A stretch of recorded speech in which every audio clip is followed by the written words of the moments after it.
রাফার কেন্দ্রস্থল দখলে নিয়েছে ইসরায়েল, দেখলেই গুলি। অভিযান শুরুর প্রায় ৩ সপ্তাহ পর গাজার দক্ষিণের শহর রাফার কেন্দ্রস্থলের দখল নিয়েছে ইসরায়েলি বাহিনী। স্থানীয় সাংবাদিক ও প্রত্যক্ষদর্শীদের বরাত দিয়ে এই তথ্য জানিয়েছে ব্রিটিশ সংবাদ মাধ্যম বিবিসি।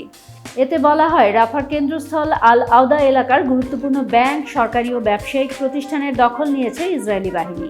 এই শহরটি ফিলিস্তিনি ও মিশর সীমান্ত থেকে আধা কিলোমিটার দূরে অবস্থিত। একজন প্রত্যক্ষদর্শী জানান, আল আওদা শহরে কাউকে চলাচল করতে দেখলেই গুলি চালাচ্ছে ইসরায়েলি বাহিনী। এদিকে গাজার রাফায় শরণার্থী শিবিরে হামলার পর আন্তর্জাতিক তোপের মুখে পড়েছে ইসরায়েল। এই অবস্থায় গ্রেপ্তারি পরোয়ানা জারির আশঙ্কার মুখে প্রথমবার ইসরায়েলি হামলায় ভুল স্বীকার করেছেন দেশটির প্রধানমন্ত্রী বেনিয়ামিন নেতানিয়াহু। গাজায় এ পর্যন্ত প্রাণহানি ছাড়িয়েছে ৩৬,০০০। রাফার হামলা নিয়ে আলোচনা করতে গত মঙ্গলবার জরুরি বৈঠক করেছে জাতিসংঘ নিরাপত্তা পরিষদ। রাফার নিরাপদ অঞ্চল হিসেবে চিহ্নিত তাল আস সুলতান এলাকার একটি শরণার্থী শিবিরে রোববার বিমান হামলা চালিয়ে শিশুসহ বহু বেসামরিক ফিলিস্তিনিকে হত্যা করে ইসরায়েল। এতে বেশ সমালোচনার মুখে পড়েছে ইসরায়েল।